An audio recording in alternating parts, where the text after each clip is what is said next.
ठीक है। नमस्कार साथियों, मेरा नाम है एस एन भारती और आपका स्वागत है सानवी जीएस चैनल और निखिल कोचिंग सेंटर पर। आज है 23 अक्टूबर 2024 और हम लोग जो है 23 अक्टूबर 2024 से जितने भी करंट अफेयर्स के महत्वपूर्ण क्वेश्चन बन सकते हैं उस सभी पर डिस्कस करेंगे। पीडीएफ आप हमारे टेलीग्राम चैनल से डाउनलोड कर सकते हैं, जिसका लिंक मैंने इस वीडियो के डिस्क्रिप्शन में दे दिया है, तो आप इस लिंक पर जाकर टेलीग्राम चैनल ज्वाइन कर सकते हैं। चलिए शुरुआत करते हैं पहले क्वेश्चन से।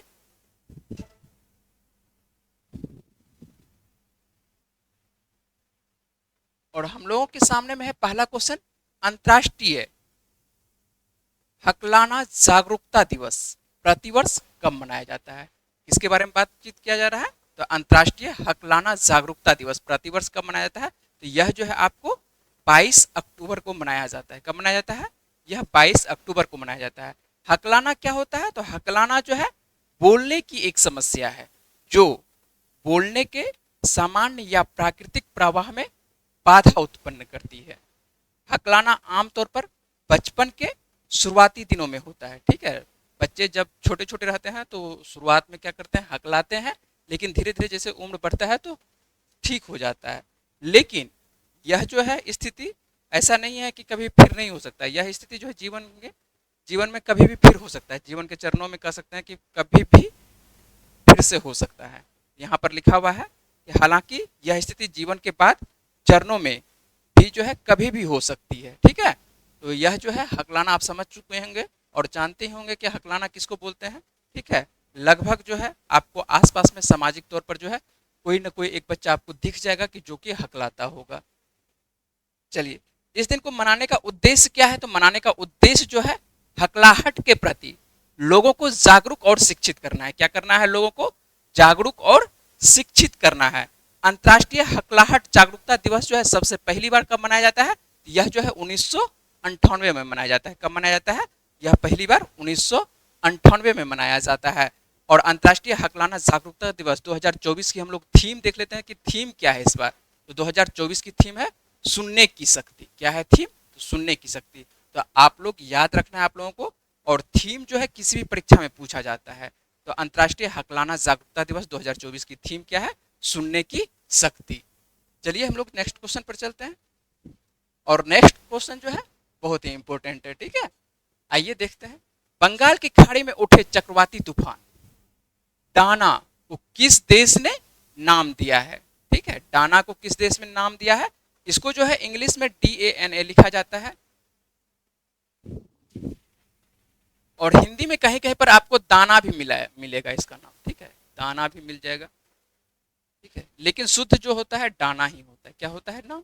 डाना ही होता है। ठीक है, आइए हम लोग देख लेते हैं कि इसका नाम किस देश के द्वारा दिया गया है। तो इसका जो नाम दिया गया है कतर के द्वारा दिया गया है। और कतर की राजधानी की बात करते हैं हम लोग, तो कतर की राजधानी क्या है? दोहा है। और यहाँ पर जो मुद्रा चलती है, कौन सी मुद्रा चलती है? रियाल मुद्रा चलती है। कौन सी मुद्रा चलती है? रियाल मुद्रा चलती है। ये तो दोहा की कहानी हो गई, कतर की कहानी हो गई। ठीक है, कतर की राजधानी दोहा है और यहाँ पर जो मुद्रा चलती है आपको रियाल चलता है। तो यह जो नाम दिया गया है बंगाल में, जो बंगाल किसका भाग है? हिंद महासागर का ही भाग है। ठीक है, तो हिंद महासागर के अंतर्गत बंगाल की खाड़ी आता है। ठीक है, और यहाँ पर जो एक तूफान आया है और यह तूफान से खास करके देखते हैं तो भारत का कौन कौन सा राज्य प्रभावित होता है? तो भारत का जो बंगाल की खाड़ी के आसपास खास करके देखते हैं तो पश्चिम बंगाल और उड़ीसा इससे ज्यादा प्रभावित होगा। ठीक है, तो इससे ज्यादा प्रभावित होने वाला कौन कौन सा राज्य है भारत का? तो आपको पश्चिम बंगाल और उड़ीसा दिखाई पड़ेगा। आइए इसके बारे में बात कर लेते हैं। चक्रवात डाना जो है हाल ही में आपको बंगाल की खाड़ी में पड़ने वाला चक्रवात है। ठीक है, और इसका नाम जो है किसके द्वारा प्रस्तावित किया गया है? तो कतर के द्वारा प्रस्तावित किया गया है। डाना का अरबी में क्या अर्थ होता है? ठीक है, डाना यहाँ पर अरबी भाषा चलता है, तो डाना का अरबी में अर्थ क्या होता है? ये भी क्वेश्चन पूछा जा सकता है कि डाना का अरबी में अर्थ क्या होता है? तो इसका अर्थ होता है उदारता होता है। क्या अर्थ होता है? उदारता अर्थ होता है। ठीक है, और वर्ल्ड मेट्रोलॉजी ऑर्गेनाइजेशन इसका संगठन कहाँ पर है? आपको स्विट्जरलैंड के जेनेवा में है। ठीक है, विश्व मौसम संगठन कह सकते हैं हिंदी में। वर्ल्ड मेट्रोलॉजी ऑर्गेनाइजेशन के द्वारा जो है निर्धारित जो गाइडलाइन है उसके अनुसार हिंद महासागर के चक्रवातों का नामकरण जो है चक्रवातों का नामकरण जो है इसके आसपास, हिंद महासागर के आसपास जो 13 देश हैं इसके द्वारा दिया जाता है। ठीक है, किस देश के द्वारा दिया जाता है हम अभी आपको बता रहे हैं कि 13 देश, इसमें कौन कौन सा देश शामिल है। तो हिंद महासागर के क्षेत्र में जो 13 देश हैं, जो कि बंगाल की खाड़ी कह सकते हैं और हिंद महासागर से सटा हुआ भाग कह सकते हैं, इसके द्वारा इसका नाम दिया जाता है, नामकरण किया जाता है। और 13 देश में कौन कौन सा देश है, आइए एक बार देख लेते हैं कि कौन कौन सा देश है। तो यहाँ पर जो है बांग्लादेश है, भारत है, मालदीव है, म्यांमार है, ओमान है, पाकिस्तान है, श्रीलंका है, थाईलैंड है, ईरान, कतर, सऊदी अरब, संयुक्त अरब अमीरात और यमन है। ठीक है, ओमान और यमन दोनों है। और इन सभी ने मिलकर जो है चक्रवातों का अपना अपना नाम देता है। ठीक है, सभी कोई अपना अपना प्रस्तावित नाम करता है और किसी एक का नाम जो है, जब कोई नया चक्रवात आता है तो किसी एक का नाम जो है चूज कर लिया जाता है। सभी कोई अपना अपना कम से कम 15-15 नाम दिया जाता है सभी देशों के द्वारा, और उसमें से जो है कोई एक नाम क्या कर लिया जाता है, चूज कर लिया जाता है। यदि इस बार जो है कतर के द्वारा दिया गया है तो अगले बार किसी और देश के द्वारा दिया जाएगा। ठीक है, ये 13 देश को ही ऑर्गेनाइजेशन में रखा गया है और यही 13 देश जो है किसी न किसी, जो भी बंगाल की खाड़ी की बात कर रहे हैं, ठीक है, बंगाल की खाड़ी और हिंद महासागर के आसपास का क्षेत्र में जो भी तूफान आएगा इसी के द्वारा नाम दिया जाएगा। इतने ही 13 देशों के द्वारा ही नाम दिया जाएगा। ठीक है, और 13 देशों में जो अभी आया है डाना, तो डाना किसके द्वारा नाम दिया गया है, तो डाना जो है आपको किसके द्वारा, कतर के द्वारा नाम दिया गया है। चलिए समझ चुके होंगे आप लोग।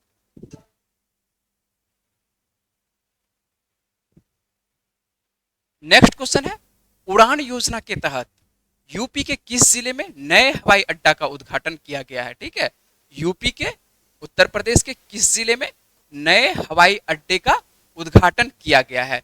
यह जो है कहां पर, यूपी के किस जिले में, तो सहारनपुर में किया गया है। ठीक है, आइए बातचीत करते हैं इसमें।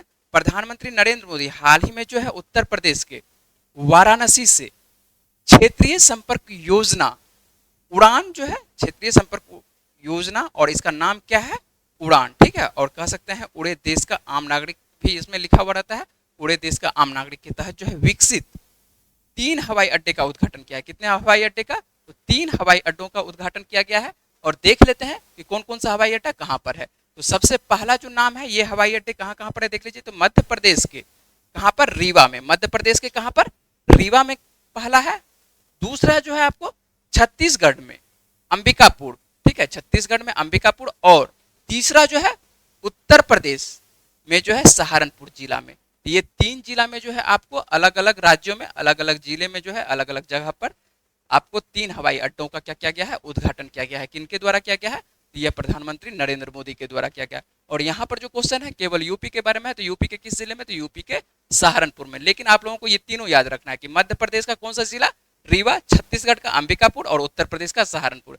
इन हवाई अड्डों से जो है जल्द ही आपको उड़ान के तहत जो है यहाँ पर आरसीएस यहाँ पर जो है लिखा हुआ है, क्षेत्रीय संपर्क योजना के तहत जो है उड़ानें शुरू होने वाली है। ठीक है, तो बहुत जल्द जो है यहाँ पर उड़ानें शुरू होने वाली है। और यह जो है क्षेत्रीय है, ऐसा नहीं कि अंतर्राष्ट्रीय। यह जो है क्षेत्रीय, एक डिस्ट्रिक्ट से दूसरे डिस्ट्रिक्ट को जोड़ने का ये काम करेगा, या राजधानी को, जिला से जो है राजधानी को जोड़ने का काम करेगा। चलिए देखते हैं आगे। और इसी से संबंधित एक और क्वेश्चन है। ठीक है, क्षेत्रीय उड़ान योजना से संबंधित ही एक और क्वेश्चन है, देख लेते हैं इसके बारे में भी। कि हाल ही में केंद्र सरकार ने क्षेत्रीय उड़ान योजना को कितने वर्षों के लिए बढ़ा दिया है। ठीक है, क्या नाम यहाँ पर क्या है कि क्षेत्रीय उड़ान योजना को कितने वर्षों के लिए बढ़ा दिया गया है।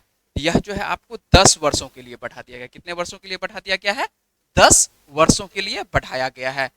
अभी वर्तमान में नागरिक उड्डयन मंत्री कौन है, और नागरिक उड्डयन मंत्री भी आप लोग को याद रखना है कि केंद्रीय नागरिक उड्डयन मंत्री अभी वर्तमान में कौन है, राम मोहन नायडू है। कौन है, राम मोहन नायडू। ठीक है, केंद्रीय उड्डयन मंत्री अभी वर्तमान में कौन का, या नागर विमानन मंत्री कह सकते हैं कि नागर विमानन मंत्री कौन है, तो कौन है, राम मोहन नायडू है। ठीक है, बहुत व्यक्ति को यहाँ पर जो है ज्योतिराज सिंधिया का नाम याद रहता है, तो क्योंकि वो पूर्व में थे तो उन्हीं का नाम याद रहता है लड़कों को। तो यहाँ पर जो है आप लोगों को ध्यान रखना है कि केंद्रीय नागरिक उड्डयन मंत्री कौन है, राम मोहन नायडू है। ठीक है, और इन्होंने जो है सरकार के क्षेत्रीय हवाई संपर्क योजना जो है उड़ान, इसको जो है अगले 10 साल तक के लिए क्या कर दिया गया है, बढ़ाने का फैसला किया है। ठीक है, उड़ान को जो है अगले 10 साल तक बढ़ाने का फैसला किया गया।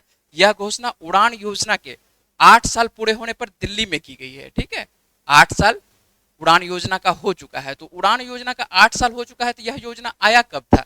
आइए हम लोग देख लेते हैं। इसकी शुरुआत जो है 21 अक्टूबर 2016 को की गई थी। ठीक है, तो इस योजना के तहत जो है अब तक देखते हैं तो 601 मार्गों और 71 हवाई अड्डों का जो है संचालन किया जा चुका है। ठीक है, यह जो आपको उड़ान योजना है, इसके तहत हम लोग देखते हैं कि इस योजना के तहत जो है अब तक 601 मार्गों और 71 हवाई अड्डों का क्या किया जा चुका है? संचालन किया जा चुका है। और इसकी शुरुआत कब से होती है? तो इसकी शुरुआत जो होती है आपको उड़ान योजना का कब से? जस्ट बताया कि 21 अक्टूबर 2016 को की गई थी। नागरिक उड्डयन मंत्रालय ने कहा है कि कुल 86 हवाई अड्डे, ठीक है, कुल 86 हवाई अड्डे जो है चालू हो गए हैं। और यह हवाई अड्डे देख लेते हैं कि कौन कौन सा हवाई अड्डा और कहां पर बनाया गया। तो 71 जो है हवाई अड्डा है। इसमें कौन कौन सा अलग अलग हवाई अड्डा होता है? 71 हवाई अड्डा होता है। और 13 क्या है? हेलीपेड, हेलीपोर्ट है। उसके बाद आपको दिखाई पड़ेगा 2 क्या है? 2 जल हवाई अड्डा है। 71 क्या है? हवाई अड्डा है। 13 क्या है? हेलीपोर्ट है। उसके बाद 2 क्या है? जल हवाई अड्डा है। चालू हो गया है। और इसी के साथ भारत में जो है हवाई अड्डों की संख्या जो है 2014 से कार्यकाल जो है ये देखा जा रहा है। किसका कार्यकाल? यह कार्यकाल देखा जा रहा है बीजेपी का। ठीक है, तो बीजेपी की जो शासन है कब से? 2014 से। तो 2014 में जो है 74 से बढ़कर कितना हो चुका है? 2024 में 157 हो गया है। ठीक है, 74 से बढ़कर कितना हो गया है? 2014 तक यदि बात करते हैं तो ये मात्र केवल 74 था। ठीक है, 2014 तक कितना था? केवल 74 था। और अब जो वर्तमान में यदि 2024 में देखते हैं तो हवाई अड्डों की संख्या कितनी हो चुकी है? 157 हो चुकी है। और आने वाला यहाँ पर जो है आने वाला 2047 तक इसका लक्ष्य कितना है करने का? इसका लक्ष्य जो है 350 से लेकर 400 के बीच करने का लक्ष्य है। ठीक है, तो लक्ष्य हो सकता है कि कभी कभी पूछा जा सकता है कि केंद्रीय नागरिक उड्डयन मंत्री के द्वारा जो लक्ष्य रखा गया है कितने हवाई अड्डों का 2047 तक, तो यह जो है लक्ष्य रखा गया है 350 से लेकर 400 अंतर्राष्ट्रीय। यहाँ अंतर्राष्ट्रीय छोड़ देते हैं, सिर्फ हवाई अड्डा लीजिए। तो साल 2047 तक जो लेते हैं इसका लक्ष्य रखा गया है 350 से लेकर 400 हवाई अड्डों का निर्माण करने की आने का योजना रखा गया है। ठीक है, तो 2047 तक कितना हो जाएगा? लगभग 350 से 400। और ये तो एक लक्ष्य है, और कितना बन पाता है तो वो तो आने वाले दिनों में पता चलेगा। ठीक है, लेकिन अभी वर्तमान में कितना है? तो वर्तमान में जो है अभी आपको 157 दिखाई पड़ेगा। ठीक है, चलिए नेक्स्ट क्वेश्चन हम लोग देख लेते हैं। राष्ट्रमंडल खेलों के 2026, ठीक है, 2026 के बारे में बातचीत किया जा रहा है कि राष्ट्रमंडल खेलों के 2026 संस्करण से कई खेलों को जो है बाहर कर दिया गया है। क्या किया गया है? कई खेलों को हटा दिया गया है। और इसका आयोजन कहाँ होगा? इसका आयोजन इस बार कहाँ होने वाला है? तो इसका आयोजन जो है ग्लासगो में होने वाला है। इसका आयोजन कहाँ पर होने वाला है? ग्लासगो में होना है। और ग्लासगो किस देश का ये शहर है? ग्लासगो जो है स्कॉटलैंड का है। ठीक है, स्कॉटलैंड के एक शहर का क्या नाम है? आपको ग्लासगो है। तो 2026 जो है राष्ट्रमंडल खेल कहाँ होने वाला है? तो स्कॉटलैंड के ग्लासगो में आयोजित किया जाने वाला है। ठीक है, यह कहाँ किया जाने वाला है आयोजित? तो स्कॉटलैंड के आपको ग्लासगो शहर में। याद रखिएगा, राष्ट्रमंडल खेल जो है 2026 कहाँ पर होने वाला है? तो स्कॉटलैंड के ग्लासगो में होने वाला है। और ग्लासगो में खेलों की मेजबानी करने के निर्णय की जो पुष्टि हुई है हाल ही में हुई है। ठीक है, कब हुआ है? सितंबर 2024 में किया गया है। क्यों किया गया है सितंबर हाल ही में? तो सितंबर 2024 में आपको बता दें कि यदि आप कोई भी किताब आप करंट अफेयर्स का पढ़ते होंगे तो उसमें लिखा हुआ रहेगा, आप देखिएगा कि राष्ट्रमंडल खेल 2026 कहाँ पर होने वाला है। किताबों सब में आपको लिखा हुआ मिलेगा, कहाँ पर? ऑस्ट्रेलिया के विक्टोरिया में मिलेगा। कहाँ पर मिलेगा? ऑस्ट्रेलिया के विक्टोरिया में मिलेगा। लेकिन इसको सुधार करिएगा और अच्छे से ध्यान रखिएगा कि राष्ट्रमंडल खेल अब जो है ऑस्ट्रेलिया के विक्टोरिया में नहीं होगा। क्यों नहीं होगा? क्यों? इसलिए नहीं होगा कि ऑस्ट्रेलिया का जो विक्टोरिया की सरकार थी, इन्होंने जो है अपना नाम जो है कह सकते हैं कि आंतरिक चुनौतियों की वजह से वो पीछे हट जाते हैं। ठीक है, वो आयोजन करने का उनका मन नहीं रहता है, जिसकी वजह से वो क्या कर लेता है? ऑस्ट्रेलिया का विक्टोरिया जो वहाँ पर सरकार रहती है, लोकल सरकार, ऑस्ट्रेलिया का विक्टोरिया जो लोकल सरकार रहती है उस जगह विक्टोरिया का, वो जो है आयोजन से क्या कर लेता है? अपना नाम हटा लेता है। बोलता है कि हम जो है आयोजन करने में सक्षम नहीं है। ऑस्ट्रेलिया की विक्टोरिया सरकार, जब ऑस्ट्रेलिया की विक्टोरिया सरकार जो है सक्षम नहीं है करने के लिए, तो यह तो कहीं ना कहीं किया जाएगा। तो इसका स्थान परिवर्तन करके कहाँ कर दिया गया है? स्कॉटलैंड के ग्लासगो शहर में कर दिया गया है। और इसमें जब ग्लासगो शहर में कर दिया गया है तो स्वाभाविक बात है कि इसको जो है किस चीज का सामना करना पड़ेगा? बजट की कमी हो जाती है। ठीक है, बजट की कमी और तार्किक कारणों से कुछ और कारण रहता है, जिसकी वजह से 2026 में जो है राष्ट्रमंडल खेलों से जो है कुछ खेल को बाहर कर दिया गया है। कई खेलों को जो है विभिन्न कारणों से 2026 राष्ट्रमंडल खेलों से क्या कर दिया गया है, बाहर कर दिया गया है। और बाहर का मुख्यतः यदि हम लोग कारण देखते हैं तो यहाँ पर जो मुख्यतः कारण दिखाई पड़ेगा आपको, बजट की कमी है। क्या है मुख्यतः कारण? बजट की कमी है। और बजट की कमी के कारण जो है कुछ खेलों को जो है बाहर कर दिया है। किस किस खेल को बाहर किया है, आइए इसके बारे में हम लोग बात कर लेते हैं। निम्नलिखित खेल 2026 राष्ट्रमंडल खेल में जो है शामिल नहीं होंगे। तो कौन कौन सा खेल शामिल नहीं होगा? तो सबसे पहला जो है क्रिकेट शामिल नहीं होगा। क्या शामिल नहीं होगा? क्रिकेट जो है इसमें शामिल नहीं होगा। हॉकी शामिल नहीं होगा। देख लेते हैं सभी खेलों के बारे में। क्रिकेट शामिल नहीं होगा, हॉकी शामिल नहीं होगा, बैडमिंटन भी शामिल नहीं होगा, कुश्ती शामिल नहीं होगा, टेबल टेनिस शामिल नहीं होगा, रग्बी सेवेंस शामिल नहीं होगा, समुद्र तट वॉलीबॉल शामिल नहीं होगा, माउंटेन बाइकिंग शामिल नहीं होगा, स्क्वैश इसमें शामिल नहीं होगा, और गोताखोरी, ठीक है, ये भी शामिल नहीं होगा। यदि हम लोग बर्मिंघम में जो पिछला हुआ था, ठीक है, तो यहाँ पर जो दिखाई पड़ेगा आपको, जो पीछे हुआ है राष्ट्रमंडल खेल, वो कहाँ पर हुआ है? बर्मिंघम में हुआ है। और बर्मिंघम में 2022 में हुआ है, और 4-4 वर्षों पर होता है। तो बर्मिंघम में 2022 में, और आने वाले दिनों में स्कॉटलैंड 2026 में होगा, ग्लासगो शहर में। इसमें जो है 22 में जो है दिखाई पड़ेगा आपको 19 से घटाकर कितना कर दिया गया है? आपको 10 कर दिया गया। मतलब स्कॉटलैंड में जो है खेलों की संख्या कितना हो गया? केवल 10 खेल खेला जाएगा। जबकि बर्मिंघम में कितना खेल खेला गया था? तो 19 खेल खेला गया था। ठीक है, चलिए आगे चलते हैं हम लोग। राष्ट्रीय पैरा तैर, ठीक है, यहाँ जो है पैरा के बारे में बोला जा रहा है। पैरा तैराकी चैंपियनशिप 2024 का आयोजन कहाँ किया जा रहा है? ठीक है, राष्ट्रीय पैरा तैराकी चैंपियनशिप 2024 का आयोजन कहाँ किया जा रहा है? तो यह जो है गोवा की राजधानी पणजी में किया जा रहा है। कहाँ पर किया जा रहा है? गोवा की राजधानी पणजी में किया जा रहा है। गोवा के मुख्यमंत्री कौन है वर्तमान में? प्रमोद सावंत है। और इन्होंने 24वीं राष्ट्रीय पैरा तैराकी चैंपियनशिप के प्रतिभागियों को क्या कर दिया? सभी को बधाई दी है। ठीक है, और गोवा में आयोजित इस चैंपियन में देश भर के पैरा एथलीटों ने शानदार प्रदर्शन किया, जिसमें उनकी प्रतिभा और दृढ़ संकल्प को जो है उजागर किया गया। और इसमें जो है कई श्रेणियों में इसमें प्रतिस्पर्धा किया गया था। ठीक है, इसमें जो है कई श्रेणी में इसको प्रतिस्पर्धा को बांटा गया था। और इसमें जो है देखते हैं तो हम लोगों के भारत के जो है 28 राज्यों ने भी भाग लिया था। और नाम आता है पणजी का, तो पणजी के बारे में भी देख लेते हैं। तो पणजी जो है किसकी राजधानी है? तो पणजी आपको किसकी राजधानी है? गोवा की राजधानी है। पणजी किसकी राजधानी है? गोवा की राजधानी है। ठीक है, तो गोवा की राजधानी पणजी है। और वर्तमान में मुख्यमंत्री कौन है गोवा के? तो गोवा के मुख्यमंत्री आपको प्रमोद सावंत हैं। राज्यपाल के बारे में बात करते हैं, तो राज्यपाल गोवा के वर्तमान में कौन है? पीएस श्रीधरन पिल्लई है। ठीक है, कौन है? पीएस श्रीधरन पिल्लई है गोवा के राज्यपाल। और लोकसभा की कितनी सीटें आती है गोवा से? तो लोकसभा की 2 सीटें आती है, जबकि राज्यसभा की मात्र 1 सीट आती है। ठीक है, राज्यसभा की मात्र 1 सीट आती है गोवा से, और लोकसभा की 2 सीट गोवा से आती है। चलिए नेक्स्ट क्वेश्चन देखिए। और नेक्स्ट क्वेश्चन जो है आप लोगों को इसमें वीवीआई लगा लेना है। क्या लगा लेना है? वीवीआई लगा लेना है। क्यों लगाना है, आइए इसके बारे में बातचीत करते हैं। राष्ट्रीय महिला आयोग का नया अध्यक्ष किसे नियुक्त किया गया है? राष्ट्रीय महिला आयोग का नया अध्यक्ष किसे नियुक्त किया गया है?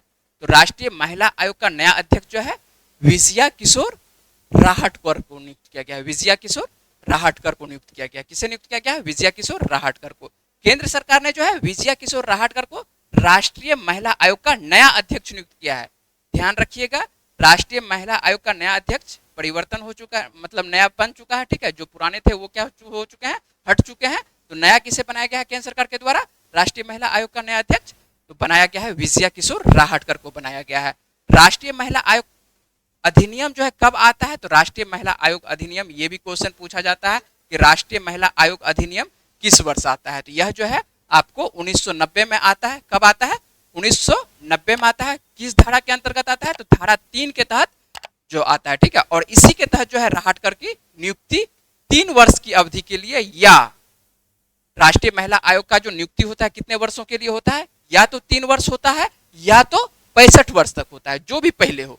या तो उनकी 65 वर्ष आयु पूरा हो जाए, या तो 3 वर्ष हो जाए। ठीक है, या तो मान लेते हैं कि यदि 62 वर्ष की है, तो 62 वर्ष की है तो हो सकता है कि 3 वर्ष में पूरा हो जाता है 65 वर्ष। तो 65 वर्ष की आयु जब पूरा हो जाएगा तब उन हट जाएंगे अपने पद से। या ऐसा भी हो सकता है कि केवल मात्र 42 वर्ष की है, और 42 वर्ष की है तो 65 वर्ष तो पूर्णे में बहुत समय लग जाएगा। तो 42 3 कितना हो जाएगा 42 3 45, मतलब कि 3 वर्षों में वो हट जाएंगे। तो इस तरह से जो है या तो 3 वर्ष होना चाहिए या तो उनकी आयु 65 वर्ष, जो भी पहले हो उससे जो है अब उसकी नियुक्ति खत्म हो जाती है। ठीक है, तो राहटकर की नियुक्ति कितने वर्षों के लिए, 3 वर्ष, या उनकी आयु 65 वर्ष, जो भी पहले हो। ठीक है, और यह कहाँ की रहने वाली है, तो राहटकर जो है आपको महाराष्ट्र के औरंगाबाद जिले की रहने वाली है। और विजया राहटकर जो वर्तमान में जो है भारतीय जनता पार्टी की राष्ट्रीय सचिव और राजस्थान राजस्थान की क्या है, ये सह प्रभारी हैं। ठीक है, और ये जो आप तस्वीर देख रहे हैं ये विजया किशोर राहटकर की तस्वीर है। ठीक है, और इन्हीं को जो है राष्ट्रीय महिला आयोग का नया अध्यक्ष नियुक्त किया गया है। ये ये जो आप तस्वीर देख रहे हैं ये यही है राष्ट्रीय महिला आयोग की नया अध्यक्ष। ठीक है, चलिए हम लोग चलते हैं नेक्स्ट क्वेश्चन पर। और नेक्स्ट क्वेश्चन हम लोगों के सामने में, टेस्ट क्रिकेट में सबसे कम गेंद में 300 विकेट लेने वाले गेंदबाज कौन है। ठीक है, क्या है, टेस्ट क्रिकेट में सबसे कम गेंद में 300 विकेट लेने वाले गेंदबाज कौन है। यहाँ पर ध्यान रखिएगा, कम गेंद है लिखा हुआ। ठीक है, ऐसा नहीं कि कम मैच लिखा हुआ है। दोनों के बारे में बातचीत करेंगे कि सबसे कम मैच में कौन 300 विकेट पूरा किए हैं और सबसे कम गेंद में कौन पूरा किए हैं। ठीक है, ऐसा भी तो हो सकता है कि एक ही मैच में कोई 10 ओवर डालता है, कोई 50 ओवर डालता है, टेस्ट मैच में तो कोई 40 ओवर भी डाल लेता है, और हो सकता है कि उसको विकेट उतना ना मिले। ऐसा भी हो सकता है कि मात्र 2 ओवर डाला है, हो सकता है कि अच्छा उसको विकेट मिल जाए। तो ऐसा होता है, तो इसलिए यहाँ पर दोनों क्वेश्चन से दोनों तरह से क्वेश्चन पूछा जा सकता है कि टेस्ट क्रिकेट में जो है सबसे कम गेंदों में 300 विकेट लेने वाले पहले गेंदबाज कौन बने हैं, तो यह बने हैं कगिसो रबाडा बने हैं। ठीक है, कगिसो रबाडा किस देश के खिलाड़ी हैं, तो यह जो है दक्षिण अफ्रीका के खिलाड़ी हैं।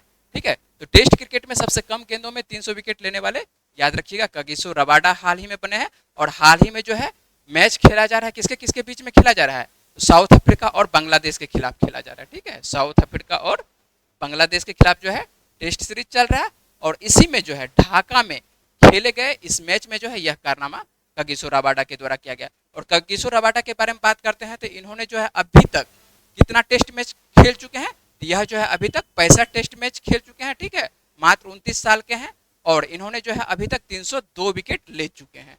ठीक है, रबाडा जो है कितने गेंदों में पूरा करते हैं 300 विकेट, तो यह जो है आपको 11,817 गेंद फेंकते हैं। ठीक है, कितना फेंकते हैं, 11,000 आपको 817 गेंद फेंक कर जो है अपने टेस्ट करियर में 300 विकेट हासिल करते हैं। इससे पहले जो है किसका नाम रहता है, इससे पहले जो है आपको वकार यूनिस का नाम सुने होंगे। वकार यूनिस किस देश के खिलाड़ी हैं, तो वकार यूनिस जो है आपको पाकिस्तान के, तो पाकिस्तान के जो वकार यूनुस थे ये अब दूसरे स्थान पर चले गए हैं। ठीक है, कितने स्थान पर चले गए, दूसरे, पहले स्थान पर कगिसो रबाडा और दूसरे स्थान पहले इन्हीं का नाम हुआ करता था। तो पाकिस्तान के वकार यूनुस जो है अब दूसरे स्थान पर है, और जिन्होंने 12,602 गेंद फेंक कर जो है 300 टेस्ट विकेट पूरे किए थे। ठीक है, तो इनसे बहुत कम गेंदों में ये जो है आपको कगिसो रबाडा 300 विकेट लिए हैं। ठीक है, यदि टेस्ट में सबसे तेज 300 विकेट लेने वाले वर्ल्ड रिकॉर्ड के बारे में बात करते हैं तो यह किसके नाम है, यह रविचंद्रन अश्विन के नाम है। ठीक है, रविचंद्रन अश्विन के बारे में आप लोग जानते हैं, और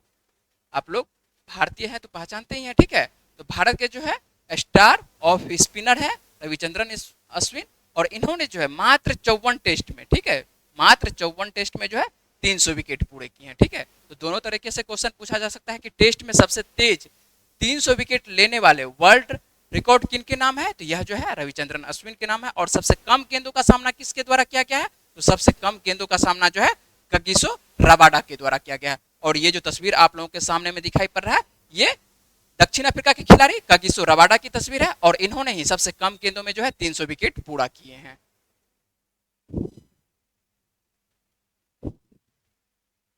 चलिए हम लोग नेक्स्ट क्वेश्चन देखते हैं, और नेक्स्ट क्वेश्चन हम लोग के सामने में है, भारतीय सेना स्वावलंबन, ठीक है, भारतीय सेना स्वावलंबन शक्ति अभ्यास का आयोजन किस राज्य में किया गया है। ठीक है, स्वावलंबन शक्ति अभ्यास का आयोजन पूछा जा रहा है कि किस राज्य में किया गया है, तो यह किस राज्य में किया गया है, उत्तर प्रदेश में किया गया है। कहां पर किया गया है, उत्तर प्रदेश में किया गया। इसी जगह से इसी क्वेश्चन से जो है इस तरह से भी क्वेश्चन पूछा जा सकता है कि भारतीय सेना के स्वावलंबन शक्ति अभ्यास में भारतीय सेना की कौन सी कोर यूनिट भाग ली थी। ठीक है, कौन सी कोर यूनिट भाग ली थी, तो सुदर्शन कोर यूनिट के द्वारा जो है इस स्वावलंबन शक्ति में जो है भाग लिया गया था। किस यूनिट के द्वारा, तो यह इसमें जो है आपको सुदर्शन कोर यूनिट के द्वारा जो है इसमें भाग लिया गया था। और यह कहाँ पर इसका आयोजन किया गया? इसका आयोजन जो है आपको उत्तर प्रदेश में किया गया। ठीक है, तो दक्षिणी कमान के तहत सेना के सुदर्शन चक्र कह सकते हैं, सुदर्शन चक्र कोर ने जो है झांसी के, झांसी कहां पर है? उत्तर प्रदेश में है।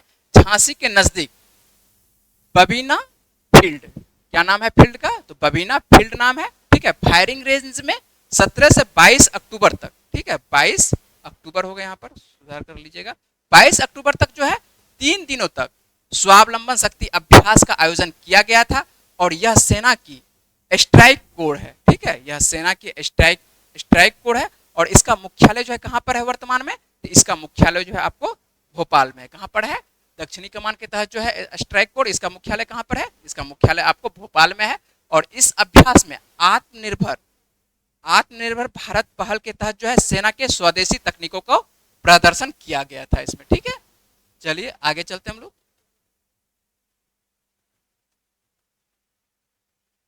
और आगे हम लोगों के सामने में इंडियन चैम्बर ऑफ कॉमर्स का नया अध्यक्ष किसे नियुक्त किया गया है? ठीक है, ये क्वेश्चन आप लोगों से पूछा जा सकता है, तो ये सब आप लोग याद रखिएगा कि किसका अध्यक्ष कब बन रहा है। ठीक है, तो इंडियन चैम्बर ऑफ कॉमर्स का नया अध्यक्ष किसे नियुक्त किया गया है? यह जो है आपको अभ्युदय जिंदल को नियुक्त किया गया। किसे नियुक्त किया गया है? अभ्युदय जिंदल को नियुक्त किया गया है। राष्ट्रीय व्यापार संघ इंडियन चैम्बर ऑफ कॉमर्स ने जिंदल स्टेनलेस लिमिटेड के प्रबंध निदेशक अभ्युदय जिंदल को जो है अपना नया अध्यक्ष नियुक्त किया है। ठीक है, ये जो आप तस्वीर देख रहे हैं ये अभ्युदय जिंदल की तस्वीर है। और इन्हीं को जो है आपको इंडियन चैम्बर ऑफ कॉमर्स का नया अध्यक्ष नियुक्त किया गया है। ठीक है, और वाणिज्य मंत्री अभी वर्तमान में कौन है? तो पीयूष गोयल है। और ये पीयूष गोयल की तस्वीर है। और ये जो आपको दिखाई पड़ रहा है ये जो तस्वीर है ये किनका तस्वीर है? ये जो है अभ्युदय जिंदल का तस्वीर है। ठीक है, तो समझ चुके होंगे कि ये अभ्युदय जिंदल का तस्वीर है। और इन्हीं को जो है इंडियन चैम्बर ऑफ कॉमर्स का नया अध्यक्ष नियुक्त किया गया है।